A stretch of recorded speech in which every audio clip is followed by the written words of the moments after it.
තෙරුවන් සරණයි පින්වත්නි නාම රූප සහ පංච උපාදානස්කන්ධය කියන්නේ දෙකක්ද?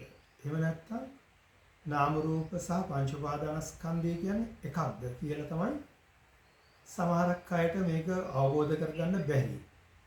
මම හිතනවා මෙහෙම ප්‍රශ්නයක් අහන්න මූලික හේතුව වෙන්නේ මේ නාම රූප සහ පංච උපාදානස්කන්ධය බොහෝ වෙලාවට මේ බෞද්ධ පින්වත් උදවියට ගෞරවනීය ස්වාමීන් වහන්සේලාගේ ඉගෙන ගන්න ලැබෙන්නේ පංච උපාදානස්කන්ධය කියන්නේ පංච උපාදානස්කන්ධේ නාම රූප කියලා දෙකට බෙදෙනවා.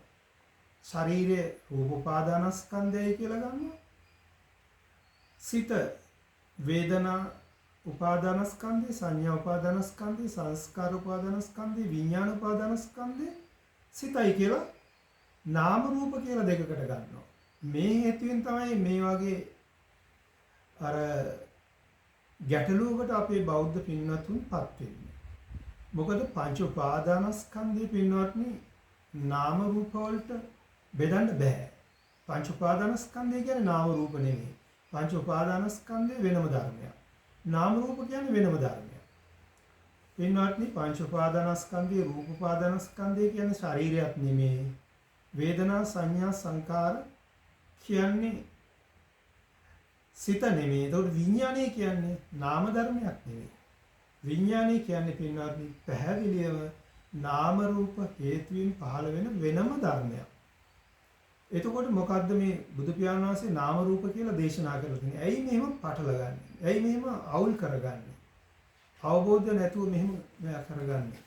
පින්වත්නි බුදු පියාණන් වහන්සේ නාම ධර්ම කියලා සංයුත්ත නිකායේ නිධාන වර්ගයේ විභංග සූත්‍රයේදී දේශනා කරනවා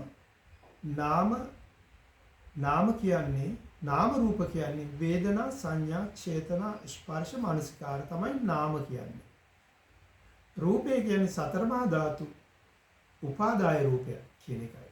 එතකොට මේක තමයි නාම රූප කියන්නේ. එතකොට මේ නාම රූප වල සතර මහා ධාතු උපාදාය රූපයක් කියන්නේ මේ තමන්ගේ ශරීරය නෙමෙයි. සතර මහා ධාතුන් කියන්නේ බාහිර ලෝකයේ ඇසට පෙනෙන රූප තියෙනවා. කනට ඇහෙන ශබ්ද රූප, ගන්ධ රූප, රස රූප, පොට්ටබ්බ රූප මේ සියල්ලම සකස් වෙන්නේ සතර මහා ධාතුන්ගෙන්. නමුත් අර උපාදාය රූපය කියන එක තියෙන්නේ අපි නිමිත්තක් හරි නිමිත්තෙන් කොටසක් හරි අරගෙන ඒක අපි තුලයි. ඒ නිසා තමයි පින්වත්නි ඒකට උපාදාය කියලා වචනයක් කියන්නේ. මේ අය දන්නවනේ උපාදාය කියනකොට හිතේ පහළ වෙන දෙයක්. උපාදානය කර ගැනීම. බාහිර ලෝකයේ තියෙන ගොරෝසු රූපේ, ඕලාරික රූපේ අපි අර අපේ ඇහි චක්කු ප්‍රසාදයේ ගැටලා මොලේ ස්නායු ආවේගයක් ඇති කරලා චිත්තයෙන් අපි ඒක දකිනකොට හෘදවස්සේ හිත පහළ වෙලා චිත්තේ පහළ වෙලා ඒකෙන් අපි දකිනකොට අපි ඒකෙන් නිමිත්තක් හරි චිත්තේ කියලා මනස වුණාම අපි ඒකෙන් නිමිත්තක් හෝ නිමිත්තේ කොටසක් වශයෙන් අරගෙන ඒක ගැන මානසිකාර කරනකොට ඒ නිමිති රූපයක් වෙලා ඒක තමයි උපාදාය රූපය කියන්නේ. එතකොට ඒක නිමිති රූපයක්. එතකොට නාම මේ පංච උපාදානස්කන්ධය කියන්නේ වෙනම ධර්මයක්. පංච උපාදානස්කන්ධය කියන්නේ පටිච්චසමුප්පාදයේ තුල සකස් වෙන අර චිත්ත වීතියක් තුල චිත්තක්ෂණ 17ක චිත්ත වීතියක් තුල පටිච්චසමුප්පාද නාමය නිමිති රූපයක් ඇසුරු කරා.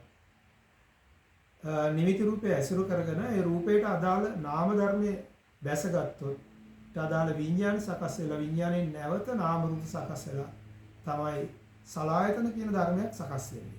මේ විදිහට සලආයතන කියන ධර්මයේ සකස් වෙලා තින්නම් සංගති පස්ස කියන අවස්ථාවේ කරුණු තුනක් එකතු වෙලා ඉහළට ජවන් සිතක් හදලා ප්‍රථම ජවන් සිත පහළ වුණා මේ ඒ සලආයතනයට දකින්න පුළුවන් ඒ චිත්ත වීතිය තුල අතීතේ නිරුද්ධ වී ගිය රූප වේදනා සංඥා සංකාර විඥාන අර නාම රූප වල ඒ චක්කායතනේ පහළ වෙනකොට අවස්ථා දෙකක් නාම රූප පහළ වෙලා විතරයි. මේ අය දන්නවනේ සංකාර වලින් පහළ වෙන නාම රූපත් ඒකෙන්නේ විඥානේ පහළ වෙන්නේ. මේ විඥානේ නැවත නාම රූප පහළ වෙනවා. ඒකෙන් තමයි චක්කායතනේ සලආයතනේ පහළ වෙන්නේ. එතකොට මේ අතීතේ නිරුද්ධ වුණු රූප වේදනා සංඥා සංකාර දකින්නේ මේ නාම රූප අවස්ථාවල. ඒකට අනාගතේ හට නොගත් කියන්නේ ඒ චිත්ත වීතිය තුල 10 11 12 13 14 15 16 17 කියන චිත්තක්ෂණ 17ක පහළ වෙන නාම රූපවල රූප වේදනා සංඥා සංකාර ඊළඟට අධ්‍යාත්මික කියන්නේ චක්කායතනෙ තුල පහළ වෙන මොහොත බාහිර කියන්නේ ගෙවිලා අතීතයට සහ අනාගතයෙන් එමින් පවතින පැත්ත. ඒ චක්කායතන දැනෙන ස්වභාවය ගොරෝසු ස්වේමීන ප්‍රණීත දුරළඟ කියලා 11 ආකාරයකට චිත්ත වීතියක් තුළ පටිසමුපාද නාමයක් තුළ ජවන්සෙක් 7ක් ඇසුරු කරා පංච උපාදානස්කන්ධයක් සකස් වෙන්නේ. එතකොට මේ පංච උපාදානස්කන්ධය සකස් වෙන්න හැමතිස්සෙම නාම රූප වලින් විඥානයෙන් නැවත නාම රූප සකස් වෙනවා. නාම රූපයන්ගේ අන්‍යෝන්‍ය සම්බන්ධයක් තුළ විඥානයේ දලුලා වැඩිමින් තමයි පින්වත්නි මේ පංච උපාදානස්කන්ධ කියන ධර්මයේ සකස් වෙන්නේ. එහෙනම් තේරුම් ගන්න නාම රූප කියන්නේ අර අපි බුදු පියාණන් වහන්සේ දේශනා කරලා තියෙන්නේ සංයුත්ත නිකාය නිදාන සූත්‍රයේ විභංග සූත්‍රයේදී වේදනා සංඥා චේතනා ස්පර්ශ මනසිකාර කියන නාම ධර්ම සතරමා භූත උපාදාය රූපත් කියන තමයි නාම රූප කියන්නේ.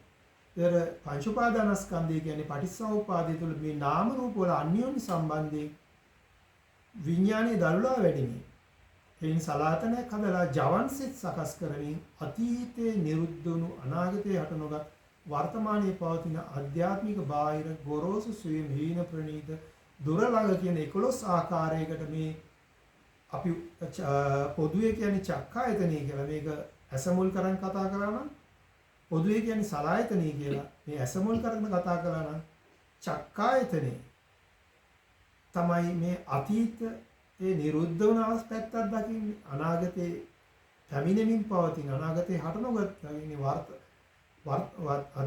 වර්තමානයේ ක්‍රියා පවතින මොහොතක් දකින්නේ. ආධ්‍යාත්මික බාහිර ගොරෝසු සුවීම ප්‍රණීත දුර්ලභ 11 ආකාරයකට දකින්නකොට තමයි රූප ගොඩක් වේදනා ගොඩක් සංඥා ගොඩක් සංස්කාර ගොඩක් විඥාන ගොඩක් මේ චිත්ත වීතිය තුළ එකතු වෙලා තමයි පංච උපාදානස්කන්ධයක් සකස් වෙන්නේ.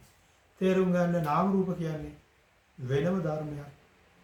පංච උපාදානස්කන්ධය කියන්නේ ඒ නාම රූප හේතුවෙන් සකස් වෙන ඊටාම ගැඹුරු ධර්මයක්. එතකොට බුදු පියාණන් වහන්සේ පංච උපාදානස්කන්ධය තමයි දුක්ඛාර සත්‍යදී සංකිට්ඨේන පංච උපාදානස්කන්ධා දුක්ඛා කියලා දේශනා කළේ. එතකොට දුක්ඛාර සත්‍ය කියන්නේ පංච උපාදානස්කන්ධය. මේක සලායතන සංයුත්ත නිකායේ 5 වෙනි කොටසේ මහා වග්ගයේ පැහැදිලිව බුදු පියාණන් වහන්සේ දේශනා කරන කඳ සූත්‍රය කියලා එකක පංච උපාදානස්කන්ධය කියන්නේ දුක්ඛාර සත්‍යය කියලා. එහෙමනම් පින්වත්නි නාම රූප කියන්නේ පංච උපාදානස්කන්ධය කියන්නේ එකක් නම් එහෙමනම් නාම රූප කියන්නේ දුක්ඛාර සත්‍යද මගේ මං අහන ප්‍රශ්න. තේරුම් ගන්න පැහැදිලිවම නාම රූප හේතුවෙන් තමයි විඥාන සකස් වෙලා විඥානයේ නැවත නාම රූප සකස් වෙලා කියන්නේ නාම රූපයන්ගේ අන්‍යෝන්‍ය සම්බන්ධය කියන්නේ අන්‍යමඤ්ඤ වීමෙන් සකස් වෙන්නේ පංච උපාදානස්කන්ධ කියන ධර්මයක් තමයි පටිච්චසමුප්පාද තුල. නිමිති රූපයක් ඇසුරු කරන් පටිච්චසමුප්පාද තුල තමයි මේ පංච උපාදානස්කන්ධය සකස් වෙන්නේ. සරියුත් හාමුදුරුවෝ සංයුත්ත මජ්ක්‍ධිම නිකායේ මජ්ක්‍ධිම නිකායේ මාහත්පදෝම සූත්‍රයේදී මූල පණ්ණාසකේ මාහත්පදෝම සූත්‍රයේදී දේශනා කරලා තියෙනවා. මේ පටිච්චසමුප්පාදය තුල තමයි පංච උපාදානස්කන්ධය සකස් වෙන්නේ. ඒ නිසා යම් කෙනෙක් මේ පටිච්චසමුප්පාදය දැක්කොත් එයා ධර්මයේ දකිනවා. යම් කෙනෙක් ධර්මයේ දැක්කොත් මේ පටිච්චසමුප්පාදය දකින්නේ. මේ පටිච්චසමුප්පාදය තුළ සකස් වෙන පංච උපාදානස්කන්ධයට යම් කෙනෙකුට ආශාවක්, ආලයක්, කැමැත්තෙන් බැඳීමක් තියෙනවා නම් සමුදාය සත්‍ය. යම් කෙනෙකුට මේ පංච උපාදාන පටිච්චසමුප්පාදය තුළ සකස් වෙන පංච උපාදානස්කන්ධයට ආශාවක්, ආලයක්, කැමැත්තෙන් බැඳීමක් නැත්නම් ඒක තමයි නිරෝධාරි සත්‍ය. තේරුම් ගන්න. එහෙමනම් කොහොමද අපි නාම රූප කියන්නේ දුක්ඛාරි සත්‍යද? එහෙනම් නාම රූප කියන්නේ වෙනම ධර්මයක්. පංච උපාදානස්කන්ධය කියන්නේ වෙනම ධර්මයක්. ඒතකොට මේ ධර්මයේ පටිච්චසමුප්පාද තුළ පංච උපාදානස්කන්ධ සකස් වෙනකොට නාම රූපයන්ගේ අන්‍යෝන්‍ය සම්බන්ධය බිඳි බිඳි යන නාම රූපයන්ගේ දැන් උදේවැය ඥානය කියන්නේ මේ නාම රූපයන්ගේ බිඳි බිඳි යන පටිච්චසමුප්පාද තුළ පංච උපාදානස්කන්ධයේ දකින්න ඥානය. සියලු දෙනාටම පෙරවන් සර්මයි. තේරුම් ගන්න, බුද්ධියෙන් හිතන්න, මෙනෙහි කරන්න, යෝනිසෝ මනසිකාරය කරන තෙරුවන් සරණයි සියලු දෙනාට. සාදු සාදු සාදු.